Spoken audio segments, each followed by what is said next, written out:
Alors bonjour à tous, je vais commencer les explications de la nouvelle classe A au niveau de l'intérieur.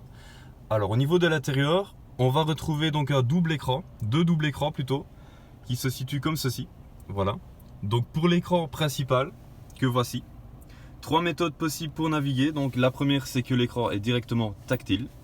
La deuxième possibilité, c'est d'utiliser les commandes au volant avec le touchpad, la flèche de retour pour revenir en arrière et le bouton menu. La troisième possibilité, c'est d'utiliser un autre touchpad, un peu plus grand celui-ci, qui va vous permettre également de naviguer dans l'écran avec chaque fois les mêmes touches. Voilà. Donc qui fonctionne un petit peu comme un ordinateur portable. Alors au niveau de l'écran principal, ici au-dessus à droite, vous allez retrouver tout ce qui est notifications, voilà, messages et autres. Au-dessus à gauche, le retour maison. Et ici, c'est pour créer chaque profil pour chaque conducteur. Alors au niveau du menu que voici, on va retrouver donc l'essentiel comme le téléphone, la radio, les médias, les différentes informations, les applications et les réglages. Au niveau de la radio que voici, on va trouver les différentes stations et on va bien sûr pouvoir mémoriser quelques stations. Donc les mémorisations se font juste en dessous. Là on voit 1, 2, 3. On va sélectionner par exemple Classique 21. Voilà, ici. Et je vais l'enregistrer sur le numéro 1, tout simplement. Il est possible aussi dans Média de connecter une clé USB ou alors de transférer de la musique en Bluetooth. Donc tout ça se fait via Média avec les deux onglets ici au-dessus, Bluetooth ou USB, simplement ici. Au niveau des deux ports USB, donc ils se trouvent dans la coudoir ici. Voilà, je vais essayer de faire un petit zoom. Donc il y a une première connexion ici et une deuxième connexion juste ici. Et donc pour les ports USB, sachant que ce sont des nouveaux ports USB-C, vous allez avoir besoin de l'adaptateur qui sera donc fourni avec le véhicule. Alors, au niveau de l'icône réglage, donc si on clique dans réglage, on va retrouver différents onglets encore une fois avec accès rapide pour par exemple couper le SP ou le franchissement de ligne que voici. Alors le franchissement de ligne à signaler quand même pour ceux qui n'ont pas l'habitude. C'est une aide à la conduite qui va vous remettre automatiquement votre véhicule dans la bonne trajectoire. Donc il faut savoir que si vous mordez une ligne blanche sans pour autant mettre le clignoteur, il va y avoir une vibration qui va se faire au niveau du volant. Et dans certains cas, le véhicule va aller jusqu'à freiner la roue arrière gauche ou droite pour remettre le véhicule dans la bonne trajectoire, tout simplement. On retrouve bien sûr dans l'onglet assistance les différentes aides à la conduite. Donc on peut gérer l'intensité de certaines, comme par exemple le freinage d'urgence actif. Voilà, on peut décider d'avoir une intervention anticipée, normale ou tardive. Pour continuer au niveau du menu, on va retrouver l'icône info. Alors dans info, c'est un petit peu gadget, mais c'est sympa.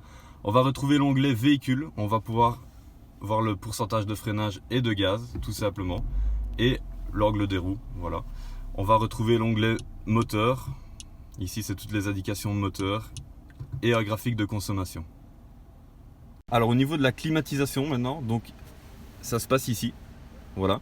Donc ici vous allez pouvoir gérer la température, donc vous l'aurez compris, le rouge pour aller plus haut et le bleu pour diminuer la température. Ici la vitesse de ventilation, donc on monte ou on descend, le mode automatique, dégivrage avant, arrière, et au centre vous retrouvez les 4 feux clignotants. Le bouton suivant, c'est simplement le recyclage de l'air. Et là, c'est le bouton air conditionné avec bien sûr les différents modes de soufflerie. Et alors, toutes les indications au niveau de la climatisation se font chaque fois en bas de l'écran. Voilà, ici je vois la température et les différents modes de soufflerie de l'autre côté.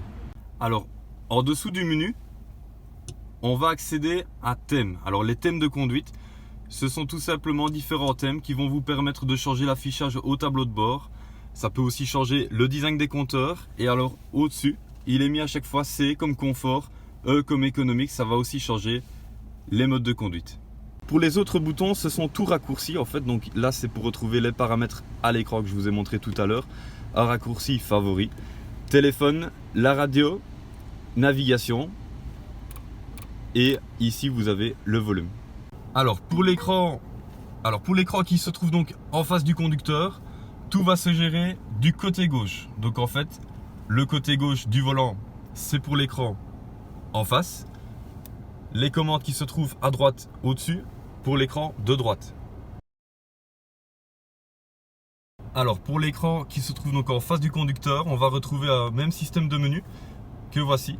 Donc ici on va retrouver les aides à la conduite, téléphone, navigation, les informations de trajet. Alors très important, c'est ce qui va nous intéresser le plus. Donc premier cadran, les kilomètres/heure. Ensuite je descends, ici vous pouvez apercevoir qu'il y a différents onglets. Le compte tour.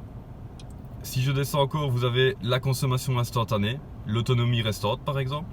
On va retrouver aussi l'indicateur économique, donc ça c'est plutôt votre façon de rouler.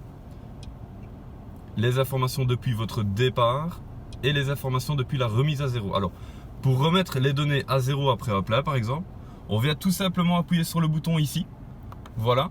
Et on va sélectionner, voilà, remettre valeur à zéro. Oui. Voilà. On retrouve bien sûr la radio, les médias. Dynamique c'est la force G. Et design c'est pour trouver différents thèmes de compteurs. Donc on a le compteur classique, sportif, progressif. Voilà, je vais sélectionner celui-ci. Voilà, et ça change en fait de la couleur. Alors au niveau maintenance, vous allez retrouver ici donc les messages d'alerte, la pression des pneus. Assist plus, c'est l'échéance de l'entretien tout simplement.